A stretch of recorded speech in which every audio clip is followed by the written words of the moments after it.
Hi, I'm Cheryl and welcome to the Sewing Room channel. I'm going to demonstrate how to make a really cute fall quilt, and I'm going to use panel fabric. So let's take a look at it. Isn't this cute?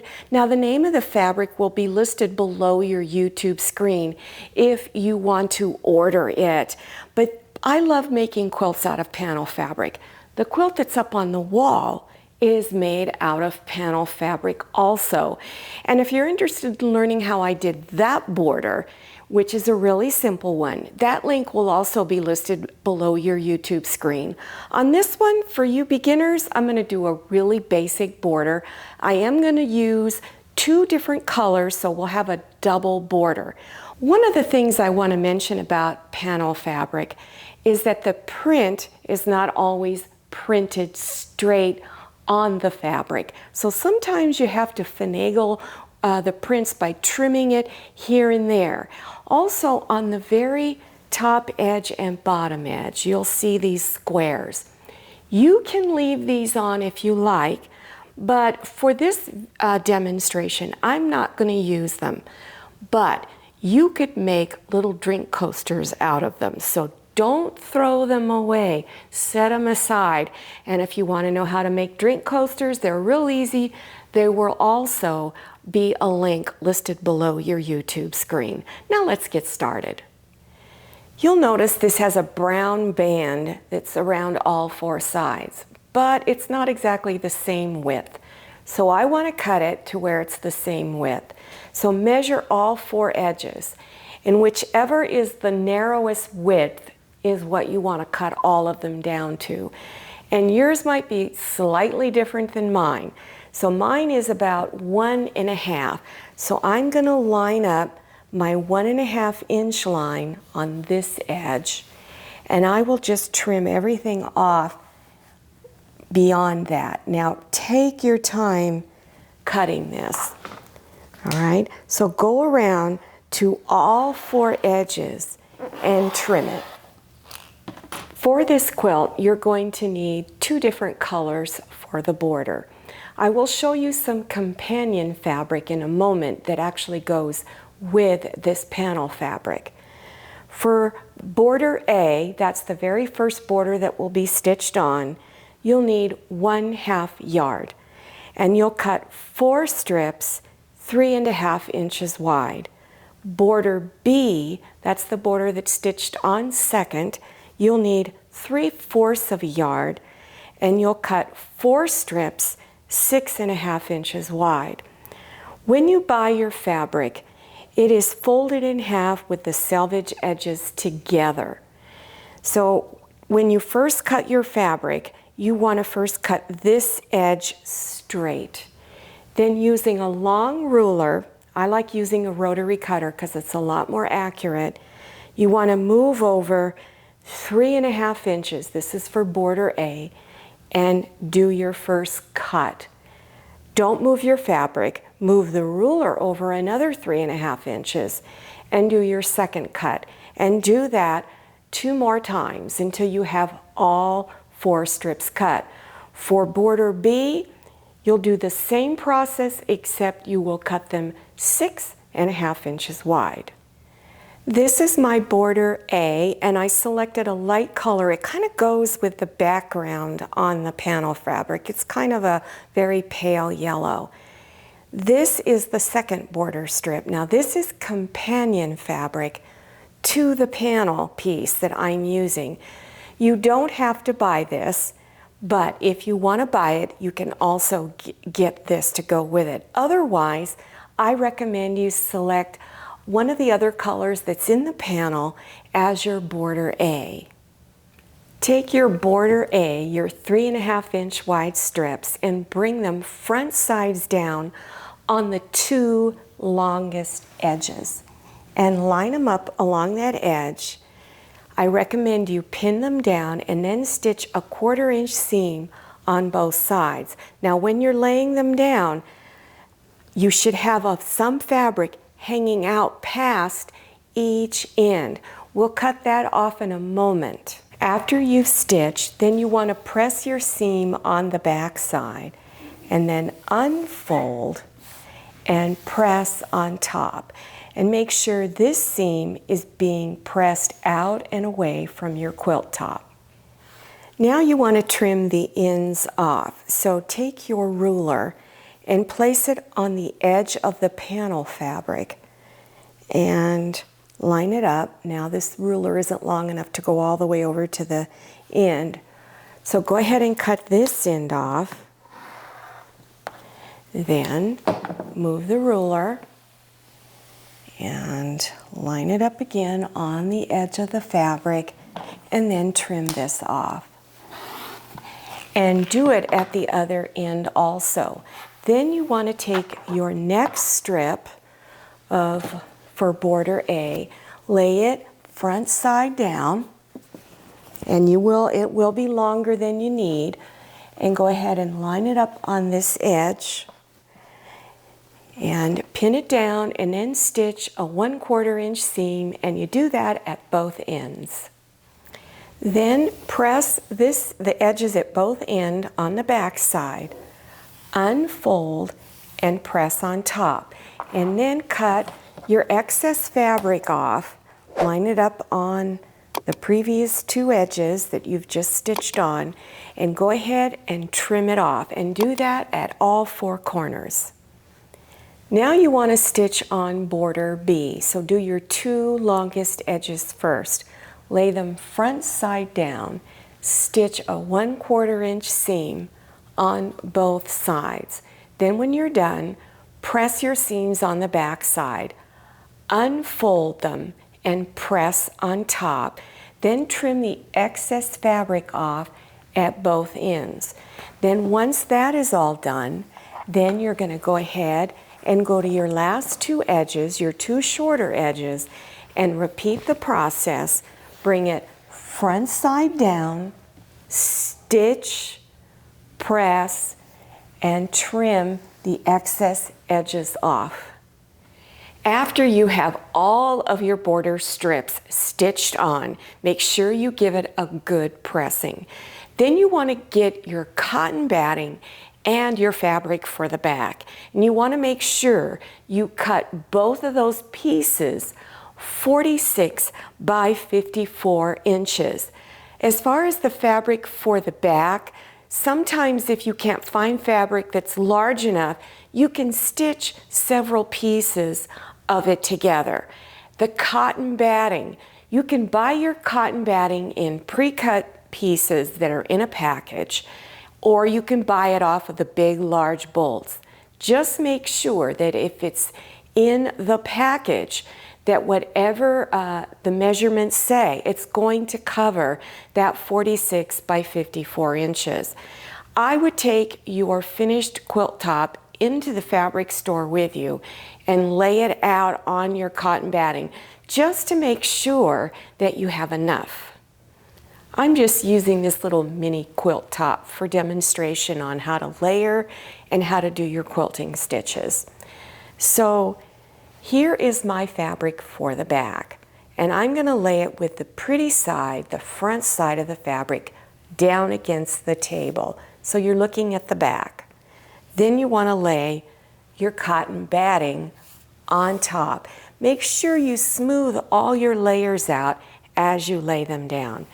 Then center your quilt top in the middle.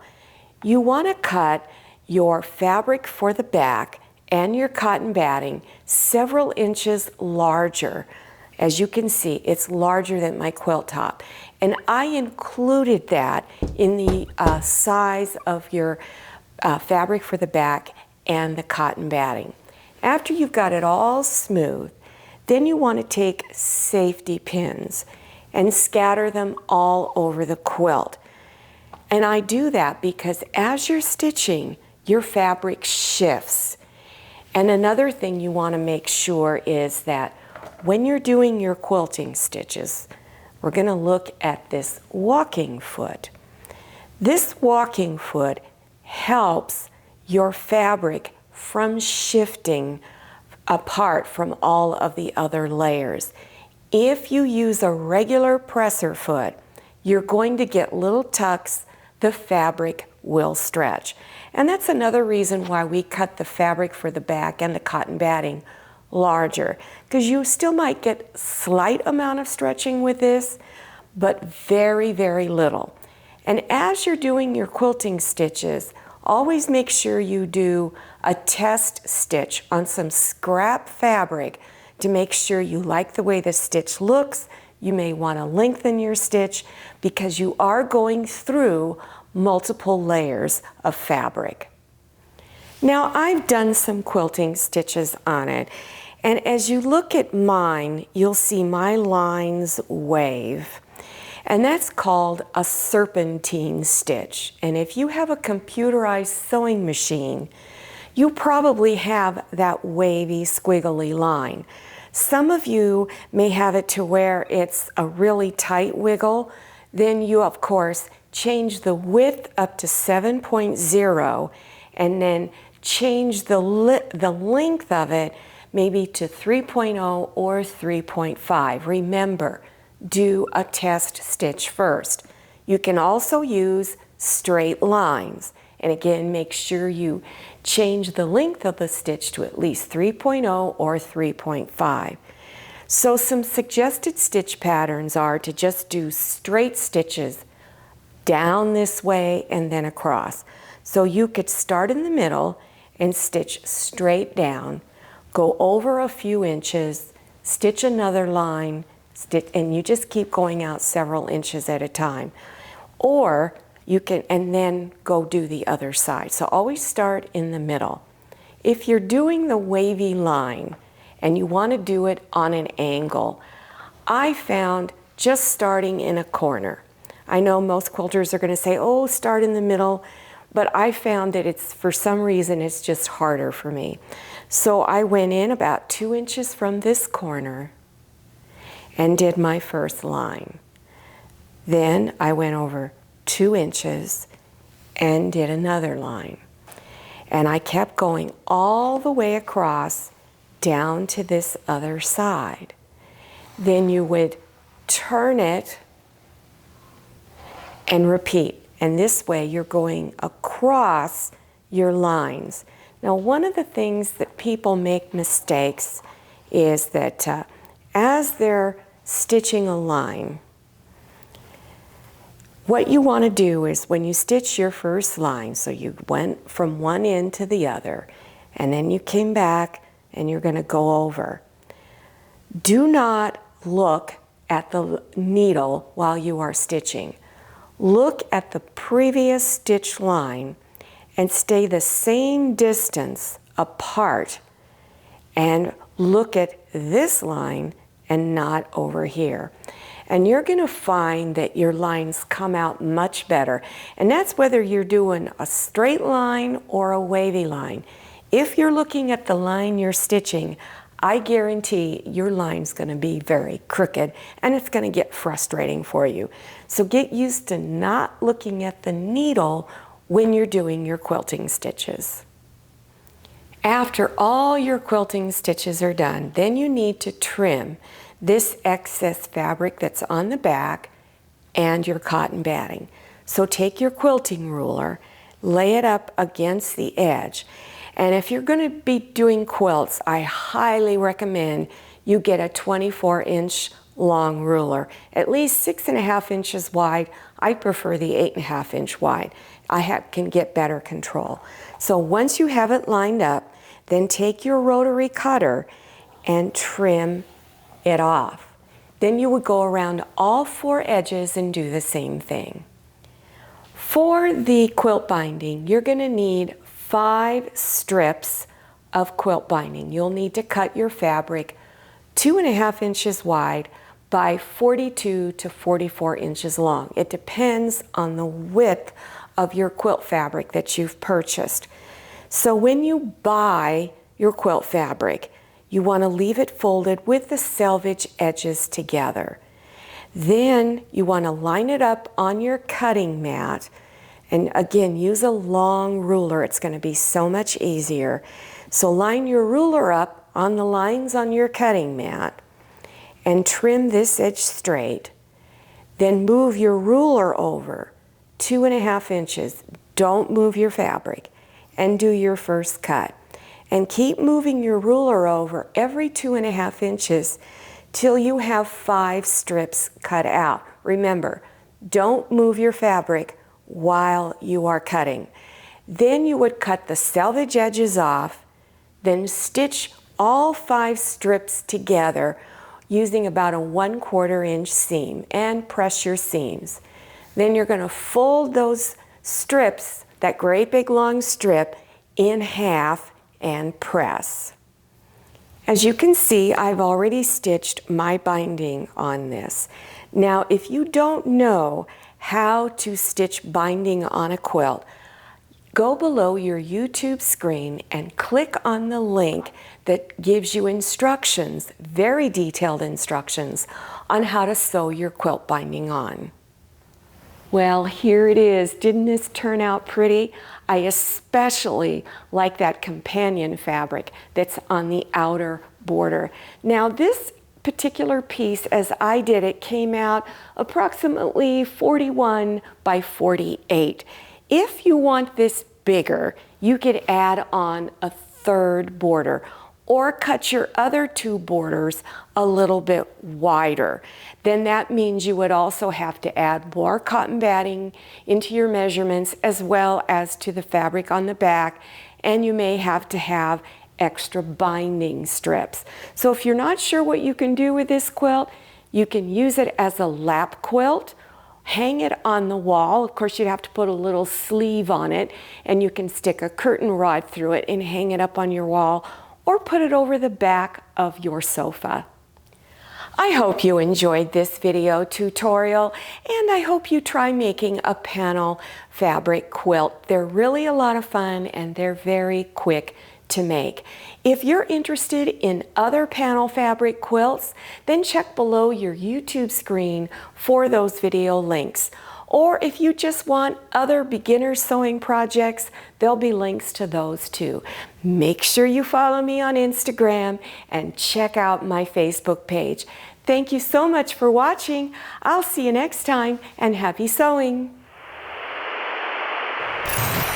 I hope you enjoyed this video. If you did, please click on the thumbs up button, and don't forget to click on share to share this video with your friends. If you haven't subscribed yet, click on that red subscribe button down there in the lower right-hand corner of your screen. Click on the bell so you can receive notifications about my latest videos. I'm Cheryl, and this is Scotty, and this is Manny. See you next time, and happy sewing!